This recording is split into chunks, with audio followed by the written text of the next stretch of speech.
Welcome back, everyone, to my channel 50 Shelves of Grey Matter, where I take you through my book collection shelf by shelf. Let's see which books I have today. The first book, which we're going to cover today, is a book called Fly and Fly Bottle by Ved Mehta, Encounters with Contemporary British Philosophers and Historians. This was Ved Mehta's first book. Ved Mehta is, you will be surprised to know, he is blind, completely blind, and while he was educated at Oxford, so he wrote this first book about philosophers, British philosophers of the analytical school. The this fly and fly bottle is a word taken from one of Wittgenstein's quotations, where he says that the task of philosophy is to show the fly the way out of fly bottle. So look at the kind of people that he interviews in this book: Gilbert Ryle, Gellner, Bertrand Russell, Richard Hare, Ayer, Strawson, Wittgenstein, Iris Murdoch, and Geoffrey Warnock. Also, Stuart Hampshire. The second half of the book is about historians: Arnold Toynbee, Peter Gile, H. Carr, Wedgwood Hill, Brooke, Herbert Butterfield. So let me read out to you. It was one of his classics when it came out, and I have read it, I think, couple of times. I read it once 10 years back, and then the next time I read it, I underlined a few things because there are some good philosophical explanations also. So it's about there is a kind of a group fight between two groups, both in philosophy and in analytical philosophy and in history, and both of it Ved Mehta covers. He goes out to all these people, he visits them in their houses, paints a very interesting portrait of these leading intellectuals of their times, these amazing, great people of philosophy and history. And it's often very interesting to get a first person account by a person is a who is a well-known writer. I mean, who writes so beautifully.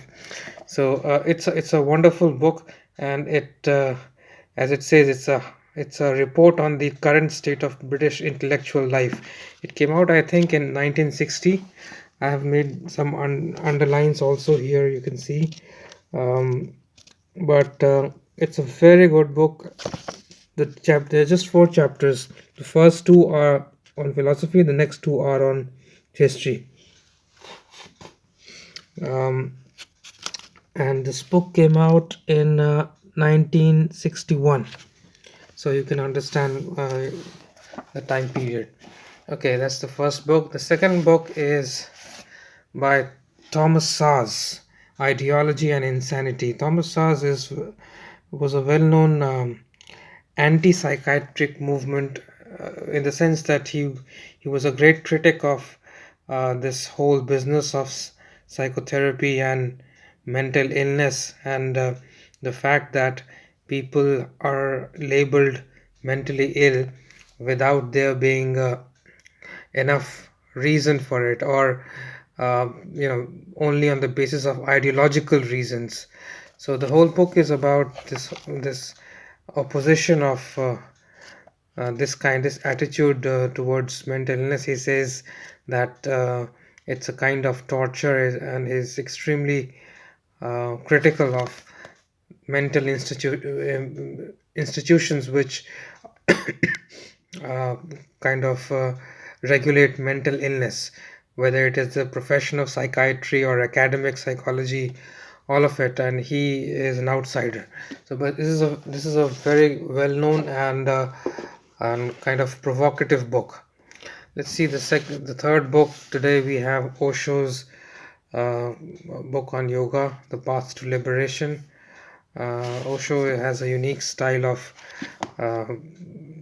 talking about philosophical and religious and spiritual ideas.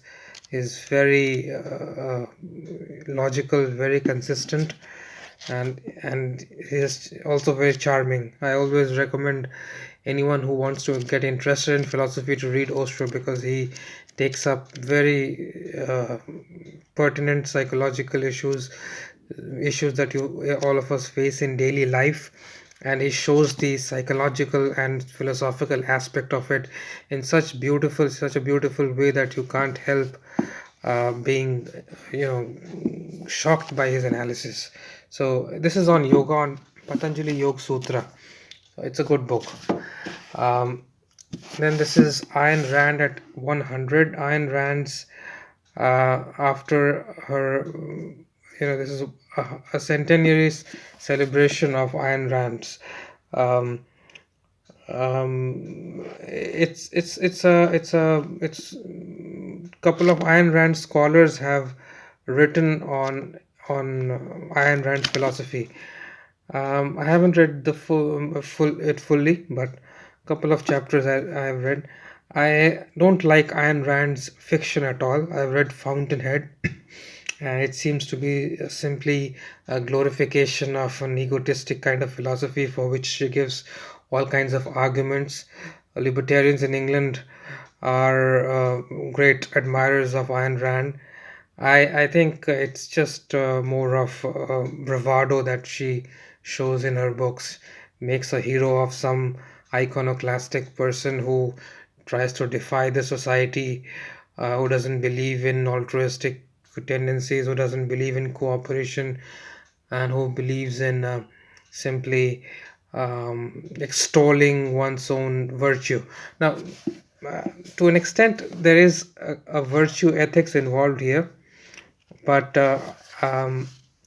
her non-fiction is much better. Her book Objectivist Epistemology is much better. Her economics is also something that I don't fully agree with. Okay, so the next book is Ethics, a Contemporary Introduction. It's a textbook. Uh, it is Routledge Contemporary Introductions to Philosophy series, and it has got it's not a very thick book. It's a slim book, but I didn't find it very enlightening on philosophical ethical topics.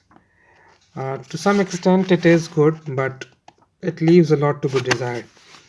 Okay, it could have been better. The last book that we have today is another book on ethics, The Moral Foundation of Rights. This book I read and I liked it because it goes into the depth of what is at stake when we talk about the moral foundation of rights, by Lawrence Sumner, who was the editor of the Ethics magazine. He's a well-known virtue ethicist, and it's been highly praised by Times supplement on philosophical books.